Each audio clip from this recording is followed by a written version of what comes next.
반갑습니다. 스포츠 전문 채널 왕자네를 방문해주셔서 정말 감사합니다. 분석 시작 전에 구독과 좋아요 한 번씩 눌러주시면 큰 힘이 됩니다. 최종 조합픽은 영상 댓글에 기재해 놓았으니 확인해주시면 감사합니다. 영상 끝까지 시청 부탁드립니다. 첫 번째는 카라바흐와 첼시의 경기입니다. 먼저 카라바흐는 올 시즌 유럽 무대 9경기 연속 득점을 기록 중입니다. 챔스 본선 3경기에서도 6득점, 직전 빌바오 원정 경기에서도 득점 성공하며 상대가 누구든 골을 만들어내는 팀임을 증명했습니다.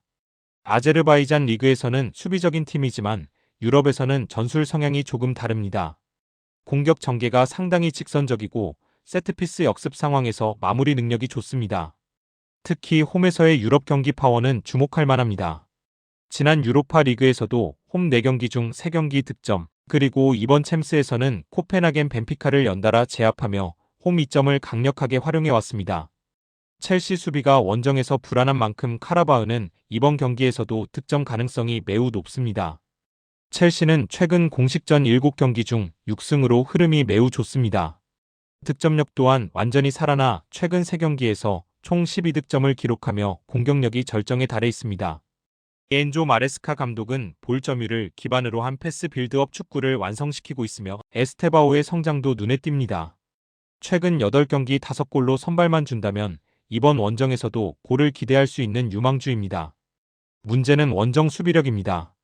첼시는 이번 시즌 원정 8경기 중 6경기 실점, 무실점 경기는 단 2번뿐입니다. 높은 점유율을 가져가지만 수비 전환 속도가 불안하고 측면 공간을 쉽게 내주는 약점이 있습니다. 카라바흐의 스피드 역습과 세트피스에 노출될 가능성이 있습니다. 종합적으로 첼시의 공격력은 이미 정점을 찍고 있으며 카라바흐는 유럽 무대에서 어떤 팀이든 득점을 만들어내고 있습니다. 첼시가 이길 가능성은 높지만 카라바흐가 홈에서 최소한 골은 넣을 흐름입니다.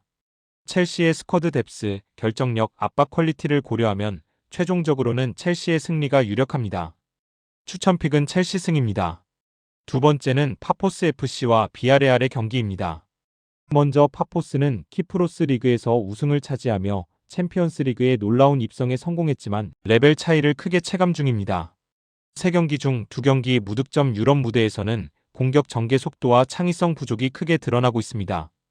특히 슈팅 창출 능력을 보여주는 지표인 SCA 최하 수준이며 기대 득점 또한 전체 팀 중 4번째로 낮은 수치를 기록하고 있습니다. 파포스는 점유율을 가져가는 팀이 아니라 버티고 기다리고 한 번의 역습이나 세트피스로 승부수를 던지는 스타일입니다. 하지만 챔스 수준에서는 이 전략의 효율성이 떨어지고 있습니다. 상대팀 비아레알은 최근 2경기 2연승 그 2경기 모두 무실점 승리를 기록했습니다. 리그에서는 최근 라요 바이카노전을 승리하면서 공격력과 수비 집중력이 모두 살아난 모습입니다. 마르셀리노 감독은 볼 점유 기반의 점진적 빌드업으로 압박, 회피 후 빠른 전환을 결합하는 운영을 펼치는 스타일입니다. 이 운영은 버티기 축구를 하는 파포스에게 매우 유리한 전술로 보입니다.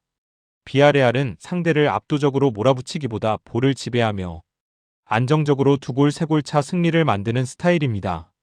종합적으로 경기 양상은 매우 단순하게 예상됩니다. 파포스는 수비적으로 내려서며 0대0 또는 0대1의 희망을 갖고 버티는 플레이를 할 것이고 비아레알은 점유율을 확보하며 볼을 돌리고 공간을 흔들고 세트피스나 미드필더 침투로 골을 만들어낼 가능성이 큽니다. 파포스의 공격 지표를 고려하면 득점 가능성은 매우 낮고 비아레알의 무실점 승리가 가장 높은 시나리오입니다. 추천픽은 비아레알 승입니다. 세 번째는 맨체스터 시티와 보루시아 도르트문트의 경기입니다. 먼저 맨시티는 EPL에서 초반 부진했지만 점차 경기력이 상승하고 있습니다. 특히 에티하드에서는 지난 챔스 7경기 중 6경기 2골 이상 득점하며 득점력이 살아났습니다. 이번 경기의 키포인트는 역시 엘링 홀란드입니다. 현재 시즌 클럽 국대 합쳐 16경기 중 14경기 득점 성공하였고 홈에서는 최근 5경기 중 4경기 멀티골을 기록할 정도로 압도적입니다. 다만 수비는 완벽하진 않습니다. 라인이 올라간 상태에서 뒷공간 노출이 있으며 도르트문트의 빠른 전환 공격에 흔들릴 여지가 있습니다. 상대팀은 도르트문트는 이번 챔피언스 리그에서 불꽃 공격 축구를 보여주고 있습니다. 4경기 12득점으로 상대도 강했는데 유벤투스, 빌바오 코펜하겐 상대로 12골을 넣은 것은 득점력이 진짜임을 증명합니다. 유벤투스 원정에서는 4대2 리드 상황에서 추가 시간에 4대4가 되며 승리를 놓쳤지만 경기 내용은 압도적이었습니다. 도르트문트는 전진 패스 속도, 측면 전개, 박스 침투가 뛰어나며 시티 수비를 흔들 수 있는 능력이 충분합니다. 종합적으로 두 팀의 경기 성향과 득점 지표, 최근 흐름을 종합하면 이 경기는 수비전이 아닌 난타전이 될 가능성이 가장 높습니다. 시티는 홈에서 공격적으로 경기할 것이고 도르트문트는 내려앉지 않고 맞불에 가까운 축구를 합니다. 화력 싸움 흐름으로 흘러갈 것으로 보이며 시티는 홀란드라는 확실한 해결사가 있고 도르트문트는 경기 흐름을 뒤집을 만큼의 공격 전개가 가능합니다. 추천픽은 오버입니다. 네 번째는 인터밀란과 카이라트의 경기입니다. 먼저 인터밀란은 이번 시즌 홈과 유럽에서 완벽에 가까운 경기력을 보여주고 있습니다. 최근 기록만 봐도 화력이 어마어마한 모습입니다. 토리노전 5대0, 프라하전 3대0 승, 유니온 생질로아즈전 4대0 승으로 강팀 중상위 팀을 상대로도 대량 득점을 꾸준히 하고 있습니다. 특히 이번 시즌 가장 눈에 띄는 선수는 하칸 차라노글루입니다. 최근 4경기 4골 세트피스와 중거리 슛박스 근처에서의 마무리가 절정의 폼입니다.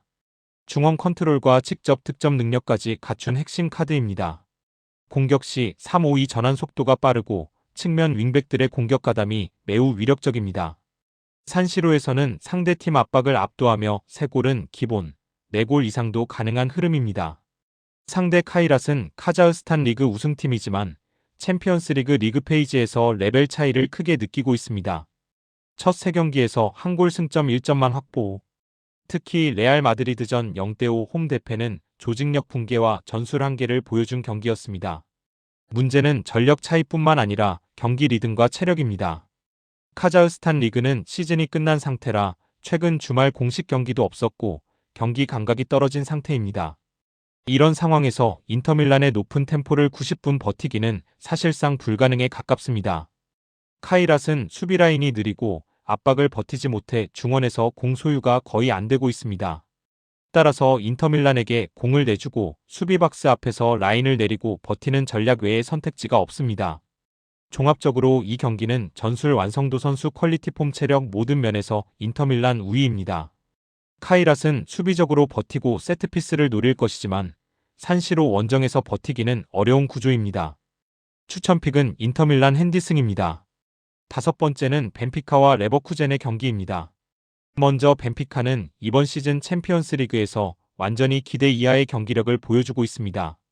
3경기 전부 패배하며 카라바흐에게 홈에서 패배한 충격 이후 조세 무리뉴 감독이 부임했지만 아직 반등은 나타나지 않고 있습니다.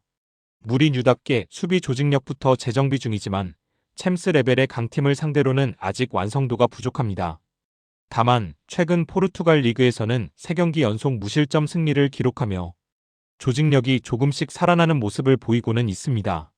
하지만 챔스와 리그의 경기 템포 차이를 고려하면 레버쿠젠의 공격 템포를 버티기엔 여전히 불안합니다. 원정팀인 레버쿠젠은 유럽 무대에서 아직 승리가 없지만 공격력만큼은 챔스에서도 충분히 통할 수 있는 수준입니다. 최근 7경기 성적이 4승 1무 2패로 공격은 좋지만 불안한 수비가 결과를 흔들었습니다.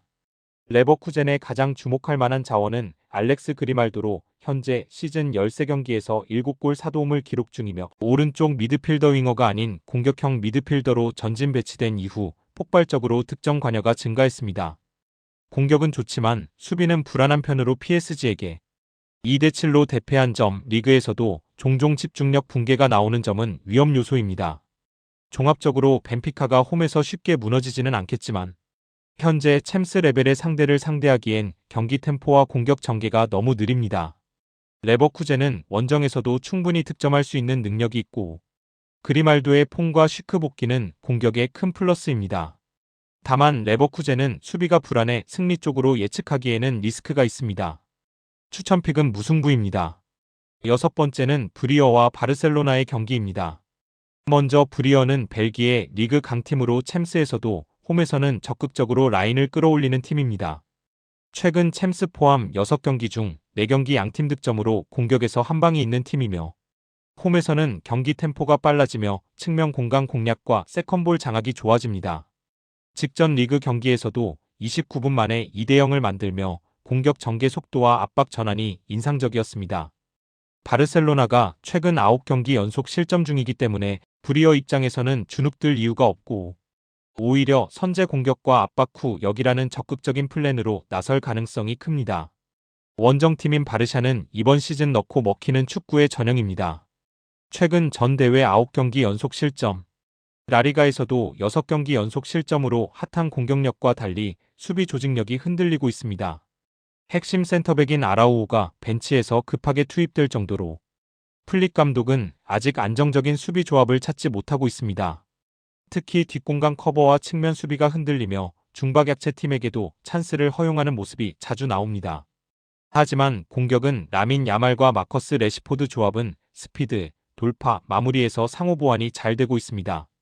레시포드는 이번 챔스 3경기에서 4골 챔스 무대만 올리면 집중력과 골 결정력이 올라옵니다.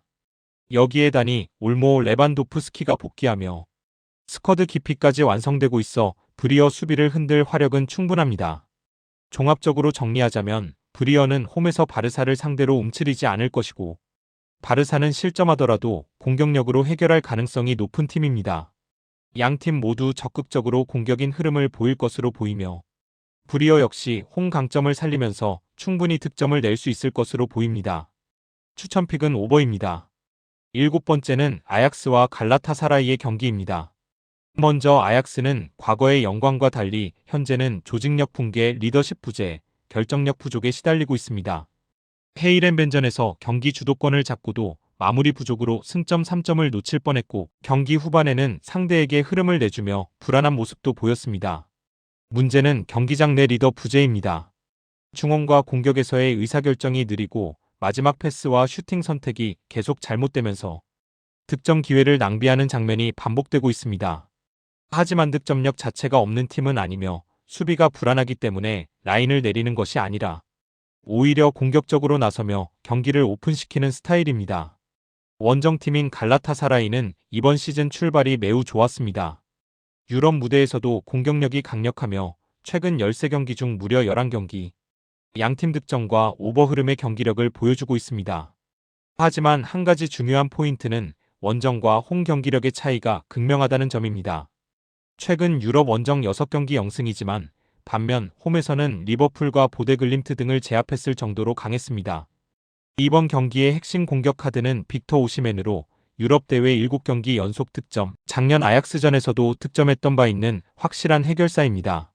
종합적으로 정리하자면 승패 예측보다 언업 접근하는 것이 정답입니다. 아약스는 홈에서 절대 물러서지 않고 갈라타사라이는 원정에서도 득점력은 유지되지만 실점도 확률 높아 보입니다. 양팀 모두 공격 성향이 강하고 수비 불안이 공통된 약점입니다. 승부는 어느 쪽으로든 열려있지만 원정 리스크를 고려하면 아약스 승리가 배당 대비 가치가 있는 선택으로 보입니다. 추천픽은 오버입니다. 8번째는 마르세유와 아탈란타의 경기입니다. 먼저 마르세유는 홈 벨로드롬만 오면 팀이 달라집니다.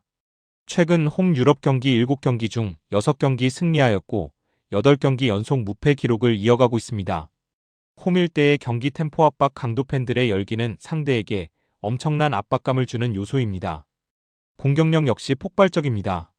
최근 홈 경기 5경기에서 17골, 경기당 평균 3.4골 기록하였고 특히 유럽 무대에서 2골 파이샤오의 활약이 돋보입니다.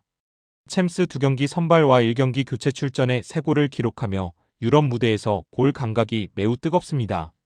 원정팀인 아탈란타는 예전에 화끈한 공격 축구를 보여주던 팀이 아닙니다. 최근 6경기 5무 1패로 1승도 하지 못하면서 최악의 흐름 속에 있습니다. 문제는 승리 못한다는 정도가 아니라 득점이 안 나옵니다. 최근 6경기 중 3경기 무득점하였고 가장 최근 리그 경기에서는 우디네세 상대로 유효 슈팅 0개 기록하였습니다. 아탈란타의 장점이던 빠른 전환 공격, 중원 침투, 과감한 중거리 슛 모두 사라진 상태이며 팀 내 크리에이티브 역할을 해주던 자원들이 최근 부진합니다. 원정에서 더욱 약해지는 팀이라는 점도 문제입니다. 벨로드롬의 열기 속에서 지금의 공격력으로 버티기는 매우 어려워 보입니다. 종합적으로 정리하자면 현재 두 팀의 흐름, 홈원정, 경기력, 공격력과 돌파력 모두 비교하면 마르세유 승리 쪽으로 무게가 확실히 기운 경기입니다. 아탈란타는 최근 득점력 부진으로 이 경기에서 한 골 이상 넣을 확률이 낮아 보이며 마르세유가 초반 템포로 압박하면 전반에 리드를 가져갈 가능성이 높습니다. 추천픽은 마르세유 승입니다. 마지막으로 뉴캐슬과 아틀레틱 빌바오의 경기입니다. 먼저 뉴캐슬은 직전 웨스트햄 원정 1대3 패배로 체면을 구겼지만 그 이전 흐름은 매우 좋았습니다. 최근 6경기 중 5승을 기록했을 정도로 폼은 살아있습니다. 세인트 제임스 파크에서의 에너지, 템포, 압박 강도는 상대팀이 감당하기 매우 힘든 수준입니다. 또한 이번 시즌 뉴캐슬은 9경기 중 7경기가 오버 2.5를 기록하며 경기가 득점이 잘 나는 모습입니다. 주목할 공격 자원은 닉 볼터마대로 이번 시즌 12경기 6골로 팀 내 가장 위협적인 골게터 역할 중이며 챔피언스리그 첫 시즌임에도 침착한 마무리를 보여주고 있습니다. 원정팀인 아틀레틱 빌바오는 시즌 초반 3연승으로 기대감을 높였지만 그 이후 리그 8경기 중 5패를 기록하며 급격히 추락했습니다. 또한 최근 유럽 원정 5경기 중 4패로 원정 경기력은 유럽 기준 중하위 수준입니다. 가장 큰 악재는 공격 핵심 이니아키 윌리엄스 부상입니다. 공격 전개 속도와 마무리의 1순위 옵션이 사라졌으며 최근 14경기 중 단 2경기만 무실점일 정도로 수비 밸런스도 크게 흔들려 있습니다. 원정에서 수비 라인이 뒤로 물러나는데 뉴캐슬처럼 강한 압박과 빠른 템포를 쓰는 팀을 상대로는 이는 오히려 더 위험한 선택이 될 수 있습니다. 종합적으로 정리하자면 양팀의 최근 흐름, 전술 스타일, 홈원정, 경기력을 종합하면 뉴캐슬 승리가 가장 높은 확률입니다. 빌바오는 최근 득점력 저하, 핵심 부상, 수비 불안으로 득점 경쟁에서 밀릴 가능성이 높습니다. 뉴캐슬은 홈에서 완전히 다른 에너지와 공격 템포를 보여주는 팀이며 빌바오는 현재 원정에서 승리할 만한 조건이 거의 갖춰지지 않은 상태입니다. 추천픽은 뉴캐슬 승입니다. 영상과 분석이 괜찮으셨다면 꼭 구독과 좋아요 부탁드립니다. 추가적인 조합픽이나 추가 경기에 대한 분석 및 조합이 필요하신 분들은 영상 하단 댓글을 확인 부탁드립니다. 스포츠 토토가 처음이신 분들 혹은 적중률이 낮으신 분들은 저희 정보 공유방을 추천드리며 입장하시면 다른 픽스터분들이 어떻게 스포츠 조합을 가시는지 보고 도움을 받으실 수 있으실 겁니다. 스포츠는 데이터로 분석을 하는 것이며 그 결과에 틀릴 수도 있지만 확률을 극대화시키는 게 목표입니다. 오늘도 저의 영상을 시청해주셔서 정말 감사합니다.